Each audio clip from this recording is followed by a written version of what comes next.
Hello ma'am. Ma'am मैं बोल रहा हूँ, क्या हो गया? प्लीज मेरा बैग ऊपर जा दो दुकान तक। चलो गाड़ी घुमा, चल नीचे चल। आ रहे हैं मैम, हम आ रहे हैं, 2 मिनट बस। चल।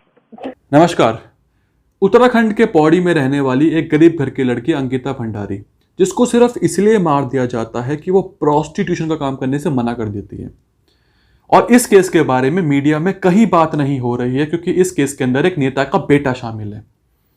दरअसल 19 साल की अंकिता वनंतरा रिजॉर्ट में एज अ रिसेप्शनिस्ट काम करती थी और उस रिजॉर्ट का मालिक है पुलकित आर्या, जिसकी उम्र है 35 साल। और पुलकित आर्या बीजेपी के पूर्व मंत्री विनोद आर्या के बेटे हैं। 18 सितंबर को वनंतरा रिजॉर्ट में कुछ क्लाइंट्स आते हैं, जिसके बाद पुलकित बोलता है अंकिता को कि जरा क्लाइंट्स आ रखे हैं, उन्हें खुश कर दो। मसलन प्रोस्टिट्यूशन का काम करने को बोलता है पुलकित अंकिता को। अंकिता इस बात का विरोध करती है, जिसके बाद पुलकित और अंकिता के बीच में कहासुनी होती है। मेरे पास एक ऑडियो है। इस ऑडियो में आवाज है अंकिता की, जो कि रो रही है और बता रही है होटल स्टाफ को कि किस तरीके से उनके साथ बिहेव किया जा रहा है। सुनो जरा इसको। Hello ma'am. मैम मैं बोल रहा हूँ, क्या हो गया?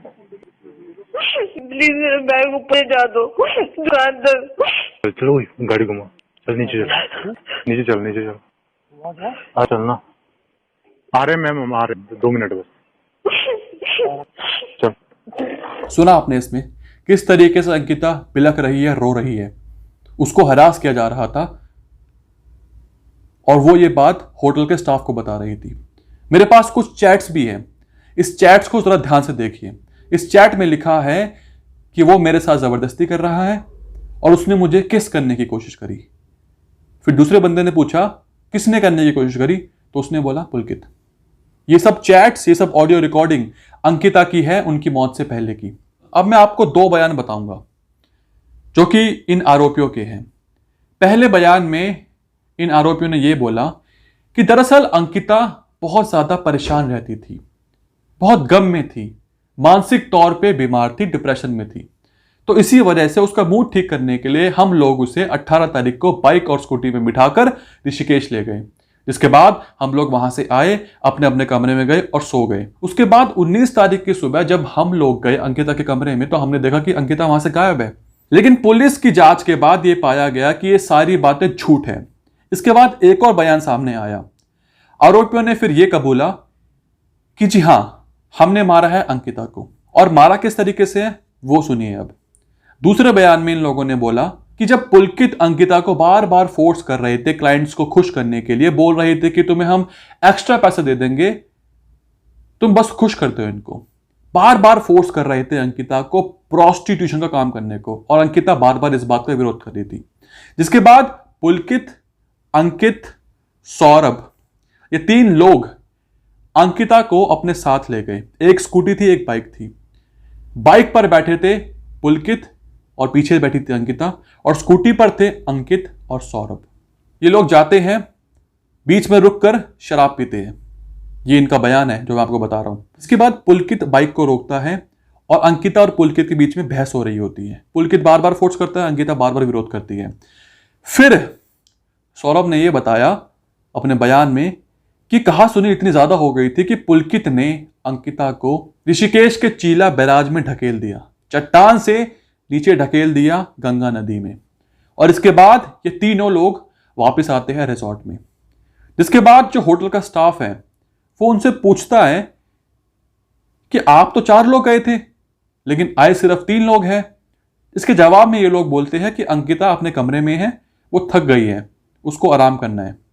इसके बाद होटल का स्टाफ खाना लेके आता है, और जब होटल का स्टाफ जाने वाला होता है अंकिता के रूम में उनको खाना देने के लिए, तब बीच में आकर अंकित बोलता है कि रुक जाओ, आप टेंशन मत लो, मैं जाता हूं खाना देने अंकिता को उसके कमरे में। स्टाफ बोलता है कि आप लोग क्यों जाएंगे यार, आप क्यों जाएंगे, ये हमारा काम है, ये हम स्टाफ लोग हैं। लेकिन अंकित उनको बार बार फोर्स करता है कि कोई बात नहीं, हम दे आएंगे। जिसके बाद अंकित खाना अंकिता के रूम में रखाता है। अब मैं आपको सुनाऊंगा बयान होटल के स्टाफ का, सुनिए जरा। 8 साढ़े 8 बजे के करीब मुझे उनकी कॉल आती है, अंकित जी की कॉल आती है 8:30 बजे कि हम 4 लोगों को खाना लगा के रखना। मैंने कहा ठीक है, मैं 4 लोगों को खाना लगा के रखा तो आप आ जाओ। 8:30 बजे के बाद वो 11:45 बजे मेरे पास पहुंचते हैं। 11:45 बजे बोलते मुझे खाना लगा दो, तो ठीक है मैंने उनका खाना लगा दिया था। मैडम का खाना, अंकित जी आए थे, अंकित जी ने कहा मैं मैडम का खाना दे के आता हूँ। मैंने उसको बोला, मैंने कहा तुम क्यों देते हो खाना, वो दे देगा, सर्विस वाला है हमारे पास, तुम क्यों जा रहे हो। तो उसने कहा कोई बात नहीं, हमारा खाना लगा देगा। ये बात बोल के वो चले गए, वो मैडम का खाना ले गया, वो उसका ले गया। तो फिर अब इसी बात को सारे वो करके लोग सो गए सब।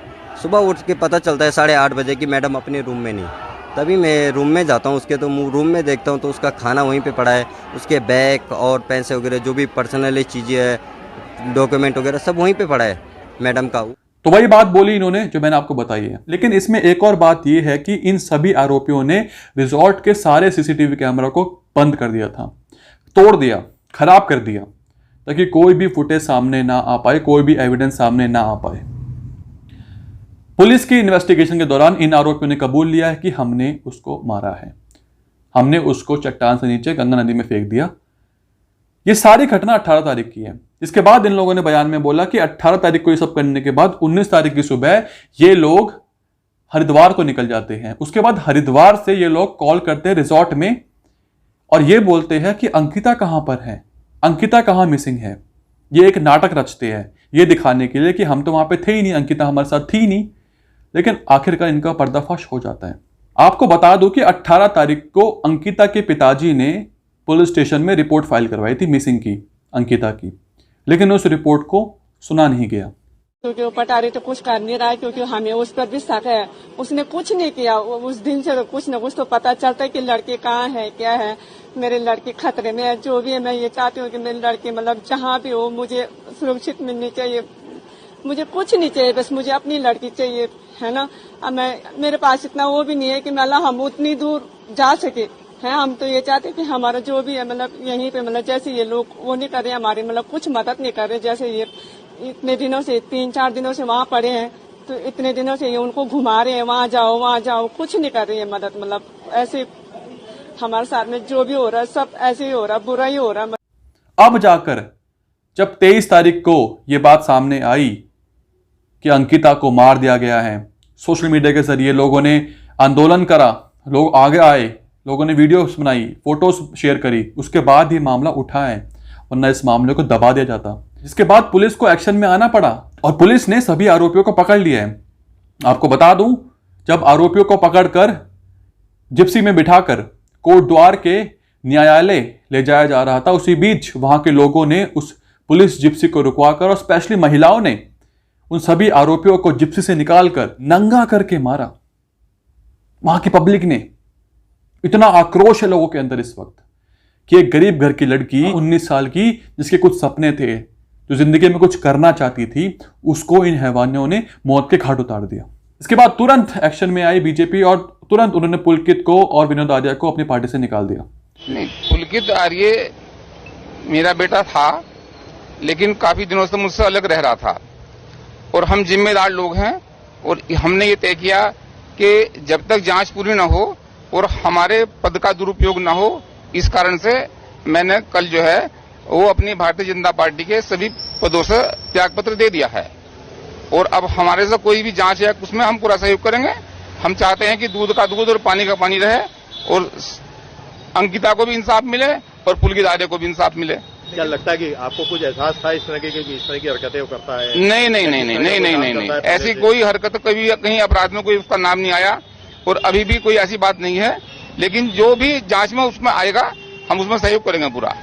वो सीधा साधा बालक है, अपनी काम से काम ध्यान रखता है, बिजनेस में अपना काम है उसका। पार्टी ने आज आपको और आप अंकित दोनों को निष्कासित कर दिया, आयोग से भी हटा दिया है? नहीं, मेरी जानकारी में नहीं है। तुमने तो कल ही अपना त्यागपत्र दे दिया था। और हैरानी की बात यह है कि रातों रात 23 तारीख की रात को एक बुलडोजर आता है और वनंतरा रिजॉर्ट को तोड़ना शुरू कर देता है। अब हर किसी को लग रहा होगा कि भाई साहब क्या बखूबी काम चल रहा है, रातों रात एक्शन हो गया और अब बुलडोजर आ चुका है, तोड़ने में लगा है रिजॉर्ट को। लेकिन आप जरा ध्यान से सोचो एक बात को, उस होटल के अंदर कितने सारे सबूत हैं, कितने सारे फोरेंसिक एविडेंस है उस होटल के अंदर। वो एक क्राइम सीन है। उस होटल को, उस रूम को सीज करना चाहिए, ताकि वहां से प्रूफ इकट्ठे हो सके, एविडेंस इकट्ठे हो सके। लेकिन वहां पे तो तोड़ाफोड़ी चल रही है। आ गए बुलडोजर। जब आपको पता था कि वो रिजॉर्ट इलीगल है, गैर कानूनी है, अवैध है, तो उसको पहले क्यों नहीं तोड़ा? इतने सालों से वो रिजॉर्ट चल रहा है, तब क्यों नहीं तोड़ा उस रिजॉर्ट को? अब क्यों तोड़ने में लगे हो? क्योंकि अब प्रेशर आ रहा है पब्लिक का, हीरो बनना है, क्रेडिट लेना है कि हमने तुरंत एक्शन ले लिया। अरे यार, वो क्राइम सीन है, एविडेंस इकट्ठा करो वहां से। फोरेंसिक टीम कहां है एविडेंस? कुछ महीने रुक जाओ, कुछ हफ्ते रुक जाओ, उसके बाद तोड़ देना। इतना क्या जल्दी हो गई थी कि रातों रात वहां पे तोड़ाफोड़ी शुरू हो गई? मुझे ये बात समझ में नहीं आ रही है। ये कोई अच्छी चीज नहीं हो रही है। बेशक लोगों को लग रहा होगा, लोगों के दिमाग को भ्रमित किया जा रहा है कि भाई साहब बहुत अच्छा काम हो रहा है, लेकिन वहां से सबूतों को हटाया जा रहा है। सबूत तो टूट रहे हैं, वहां पे सारे के सारे खराब हो रहे हैं, पूरा क्राइम सीन डिस्ट्रॉय हो रहा है। इस बात पर जरा ध्यान देना पड़ेगा। और मुझे एक बात आप बताइए, ये सारी बातें जो मैंने आपको बताई, ये आरोपियों ने कबूली है कि ऐसा ऐसा हुआ था।